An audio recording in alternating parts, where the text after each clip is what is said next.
எங்கள் காணி எங்களுக்கு ஒப்படைக்கும் வரை நாங்கள் உண்ணாவிரதத்தை கைவிட மாட்டோம். இவ்வளோ நாளும் எங்களுக்கு அரசாங்க அதிபரும் இல்லாட்டி அரசியல்வாதிகளும் வந்து நல்ல முடிவு தரவில்லை என்றால் நாங்கள் 7 நாட்களாக கவனிப்பு போராட்டத்தை நடத்தி கொண்டிருந்தோம் நாங்கள்.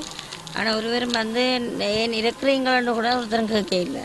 அன்றைக்கு அங்கஜன் ராமநாதன் அவர்கள் வந்தார், வந்து ஜனாதிபதி எடுக்க வைத்து எங்களை நல்ல முடிவு தாரன்னு சொல்லி போனவர். ஆனால் 3 நாளாகியும் அவரை இன்னும் தீர்க்கமான முடிவு ஒன்றும் சொல்லவில்லை. நாங்கள் இப்படியே இதில் குழந்தை பிள்ளைகளையும் வச்சு கொண்டு வயசு போன அம்மாக்களும் இதில் இருந்து பனி வெயிலண்டு இல்லாமல் இருந்து கஷ்டப்பட்டும் எங்களுக்கு ஒரு பிரயோசனம் இல்லைன்னு சொன்னால் அதில் ஒரு அர்த்தம் இல்லாமல் போய்விடும். ஆகையால் நாங்கள் உண்ணாவிரதத்தை என்றாலும் செய்து எங்கள் காணி எங்களுக்கு கிடைக்கணும். வேறு ஒன்று காவலில் எங்களோட காணி எங்களுக்கு கிடைக்கணும்ன்றது இதில் உண்ணாவிரதம் இருக்குது.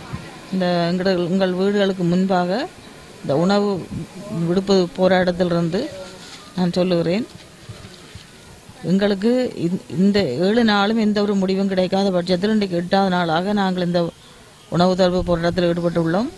எங்களது காணிகள் விடுவிக்கும் வரை நாங்கள் இந்த போராட்டத்திலிருந்து விலக மாட்டோம் என்பதையும், ஒவ்வொரு நாளும் நாங்கள் இந்த 7 நாளும் காலையில் எழும் பொழுது எங்களுக்கு பாம்பு கடிக்கவில்லை, தப்பி விட்டோம் மட்டும் தான் நாங்கள் நினைத்து கொண்டு எழும்புகிறோம். ஆனாலும் இனிவரும் காலங்களிலும் எங்களுக்கு என்ன நடக்கும் என்பது தெரியவில்லை. ஆனால் எதுவாக இருந்தாலும் இந்த அரசாங்கமும் இந்த அரசு அதிகாரிகளுக்கும் தான் பொறுப்பு. இதுகளுக்கு நாங்கள் ஒவ்வொரு நாளும் உயிர் தப்பிவிட்டோம் என்ற நிலையில் தான் இதில் இருந்து கொண்டிருக்கிறோம். அப்படியே ஒரு பிரச்சனை நடந்தால் எனது வீடு இதில் இருந்து கண்டுக்கு தெரிகிற தூரத்தில் தான் இருக்குது. அந்த வீட்டில் என்னை கொண்டே அடக்கம் செய்யும்படி தயவாக எல்லாரையும் கேட்டுக்கொள்கிறேன்.